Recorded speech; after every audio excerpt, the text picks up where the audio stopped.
Hello friends, welcome to GMHS study classes. आज हम start करें class 11 commerce economics chapter 3 demand expansion and contraction of demand. जो topics सीखने वाले हैं इस चैप्टर पे ऑलरेडी 2 to 3 वीडियोस अपलोडेड है। अगर आपने प्रीवियस वीडियोस नहीं देखे तो आप देख सकते हैं, ताकि आगे का जो पूरा स्टार्टिंग से चैप्टर है आपका कंसेप्ट क्लियर हो जाए। तो फ्रेंड्स, आज का जो टॉपिक हम स्टार्ट कर रहे हैं वो है expansion and contraction of demand. Expansion क्या होती है डिमांड में और कॉन्ट्रैक्शन क्या होती है, वो सब हम आज समझने वाले हैं। और आपने ये सब आपकी टेक्स्ट बुक में कुछ ग्राफ्स देखे होंगे, वो आपको समझ नहीं आ रहे होंगे। अगर उसमें डिफ़िकल्टीज़ है तो आज मैं वो सारे डाउट्स यहाँ पे उन सारे ग्राफ्स के क्लियर करने वाली हूँ। तो आज हम इस वीडियो में पर्टिकुलर वीडियो में सिर्फ एक्सपेंशन और कॉन्ट्रैक्शन के रिलेटेड जो सारे टॉपिक्स है वो यहाँ पे कवर किए हैं।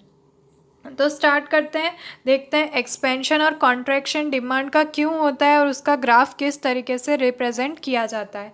When other determinants are assumed to remain constant and price is varied, there is expansion and contraction of demand. अगर अदर डिटर्मिनेंट्स जो प्राइस पे इफ़ेक्ट डालते हैं हमारे प्रोडक्ट की, उन सबको जो हमने प्रीवियस वीडियोस में समझे हैं कौन कौन से फैक्टर्स होते हैं जो हमारे प्राइस पे इफ़ेक्ट डालते हैं और डिमांड पे भी इफ़ेक्ट करते हैं, तो उन सब के अफेक्शंस को अभी साइड पे रखें और सिर्फ प्राइस पे कंसंट्रेट करें।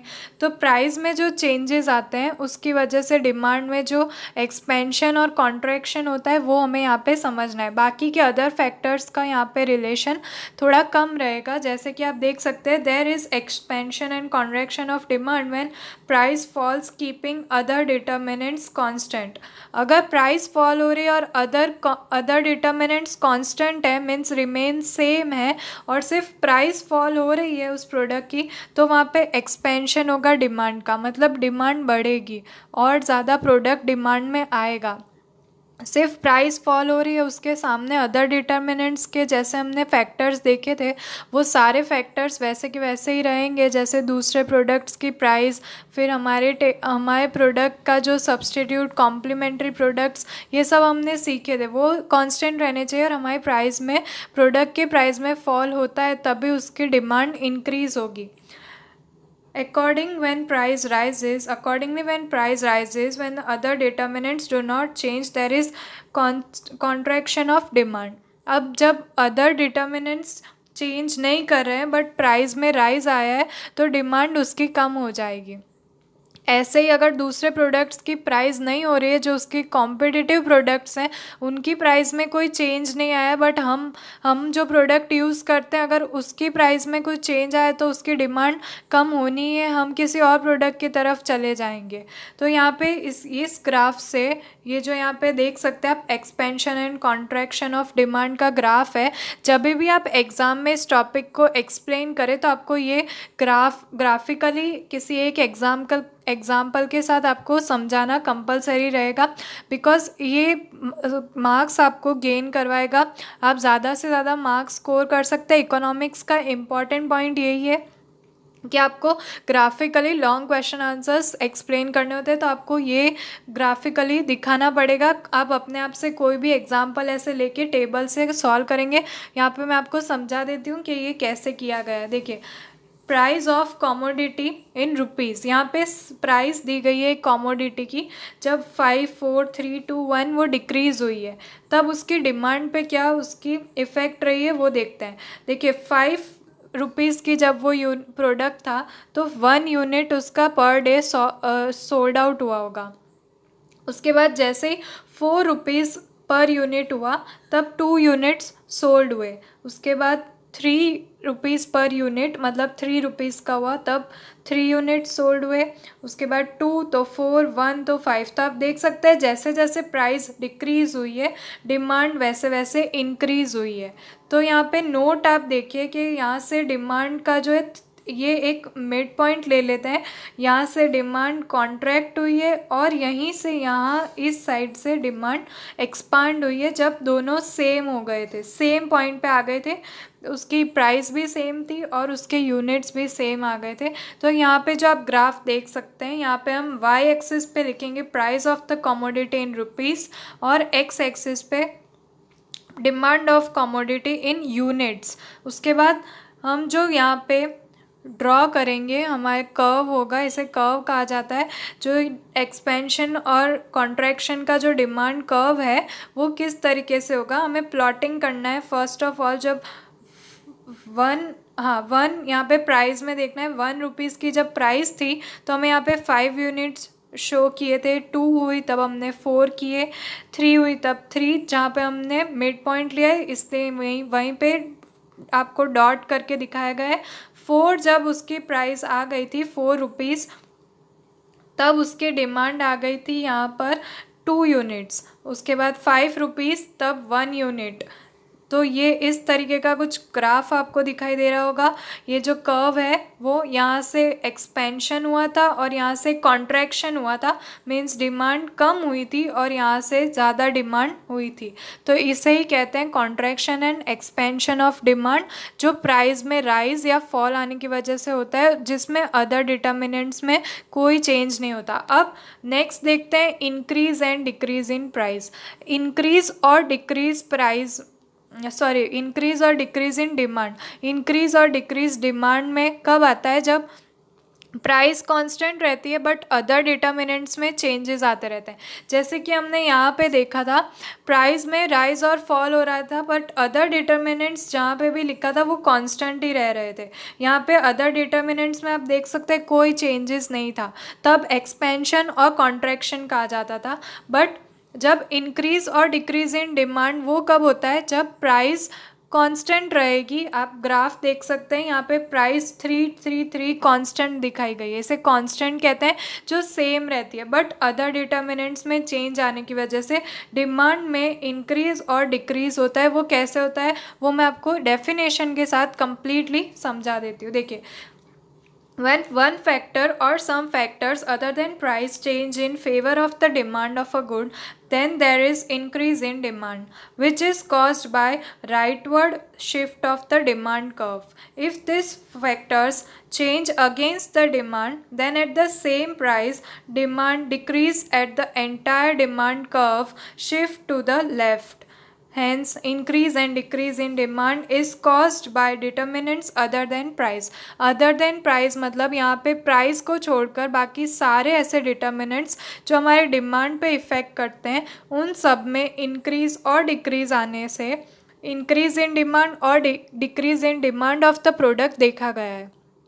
इसे भी मैं आपको ग्राफिकली समझाऊंगी कि हम ग्राफ ड्रॉ करके डिमांड कर्व कैसे शो करते हैं।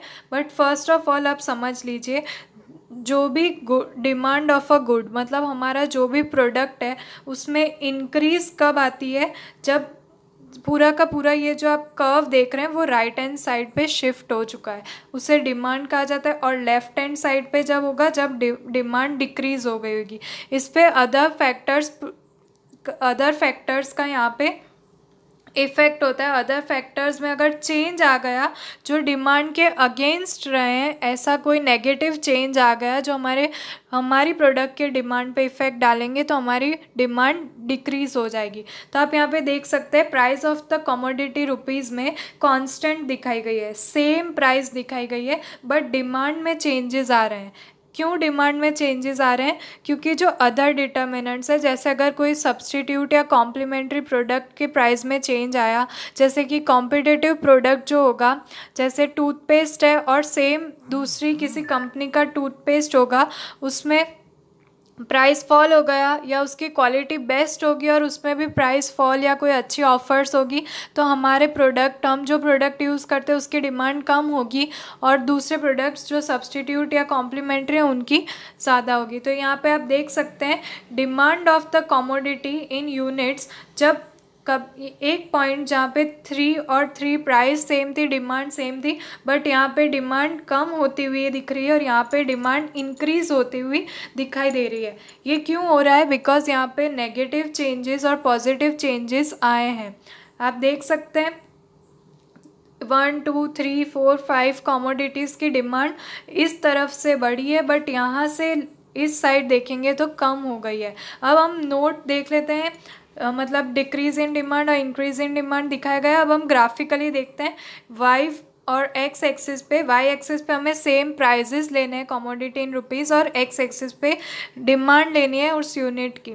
अब ग्राफ आप देखेंगे यहाँ पे स्ट्रेट लाइन क्यों है, यहाँ पे स्ट्रेट लाइन इसलिए बिकॉज ये जो प्राइस है वो कांस्टेंट है, 3 है, तो यहाँ पे सिर्फ 3 की स्ट्रेट लाइन दिखाई गई है क्योंकि प्राइस कांस्टेंट है। आप जो प्रीवियस वाला ग्राफ ये देख सकते थे, यहाँ पे प्राइस डिक्रीजिंग थी, 5 से लेके 1 तक की प्राइस गई थी, इसलिए ये ग्राफ इस तरीके से था। बट यहाँ पे प्राइस कांस्टेंट रहेगी तो स्ट्रेट 3 पे ही लाइन की जाएगी। हम ग्राफ तो पूरा शो करेंगे। अब यहाँ पे आप डिमांड में इंक्रीज और डिक्रीज देख सकते हैं।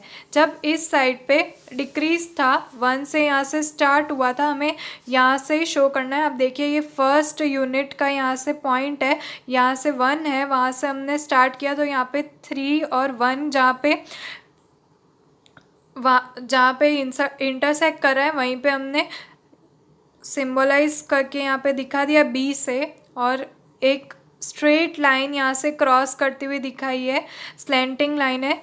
यहाँ से ए पॉइंट जब 3 और 3 पे इक्वल थी, वहाँ से ये डिमांड या इस साइड डिक्रीज दिखाई है, और इस साइड पे 5 तक का एक डॉट करके सी पॉइंट लिया है हमने, वहाँ पर डिमांड इंक्रीज दिखाई है। तो ये D1, D2 और D3 तक हमने इसे दिखाया है। तो ये इस तरीके का कुछ ग्राफ होगा। आपको एग्ज़ाम में भी जब ये टॉपिक आप सॉल्व करेंगे तब कंपलसरीली आपको इस तरीके से ग्राफिकली, और कोई एक एग्जाम्पल आप अपने मन से ले सकते हैं बट उसे एक्सप्लेन करना है। इससे सही मैं आपको बोल रही हूँ, आप बहुत अच्छे मार्क्स स्कोर कर सकेंगे। अब देखते हैं individual demand and market demand. Individual demand क्या होता है और मार्केट डिमांड क्या होता है। फर्स्ट ऑफ ऑल, इंडिविजुअल मतलब एक पर्सन। जो एक इंडिविजुअल पर्सन है, जब उसकी इच्छा होगी, जब उसको विलिंगनेस होगी किसी प्रोडक्ट को खरीदने की, या फिर उसे ज़रूरत होगी, उसे नीड होगी, जब उसे फुलफ़िल करनी होगी वो नीड, तब वो उस प्रोडक्ट को बाय करेगा, परचेस करेगा, उसे इंडिविजुअल डिमांड कहा जाता है। और मार्केट डिमांड किसे कहा जाता है। मार्केट डिमांड मीन्स ऐसे सारे कस्टमर्स जो उस एक पर्टिकुलर प्रोडक्ट को ख़रीद रहे हैं, एक ही दिन में ऐसे बहुत सारे कस्टमर्स आए, उन सबका टोटल किया तो उसे मार्केट डिमांड कहा गया है। अब मैं आपको इसे ग्राफिकली और उसकी डेफिनेशन के साथ एक्सप्लेन कर देती हूँ। Demand in economics is also classified as individual demand and market demand. Individual demand, the demand of a good by an individual consumer at a given price at a particular point of time. The sum of total of such individual demands of all existing customers in the market is called market demand at a given price at a particular point of time. तो ऐसे individual persons मतलब single ऐसे customers day to day आते रहेंगे, और ऐसे सारे individual customers का टोटल सम, उसे market sum of total such customers individual demands, ऐसी सारी डिमांड्स का टोटल करने से जो वैल्यू मिलती है वो मार्केट डिमांड होती है। टोटल मार्केट में कितनी डिमांड है वो कैसे पता चलेगा। इंडिविजुअल एक एक पर्सन की डिमांड पे से हम देख सकते हैं। तो यहाँ पे अब मैं आपको ग्राफिकली टेबल से समझा देती हूँ। फर्स्ट ऑफ ऑल आप ये टेबल देख लीजिए। Price of the commodity in rupees हमें यहाँ पे दिया गया है। प्राइस है कमोडिटी की जो डिक्रीजिंग दिखाई गई है 10, 8, 6, 4, 2, और उनकी डिमांड्स दिखाई गई है। यहाँ पे आप देख सकते हैं individual person A, individual person B, individual person C, 3 person दिखाए गए हैं ए बी सी।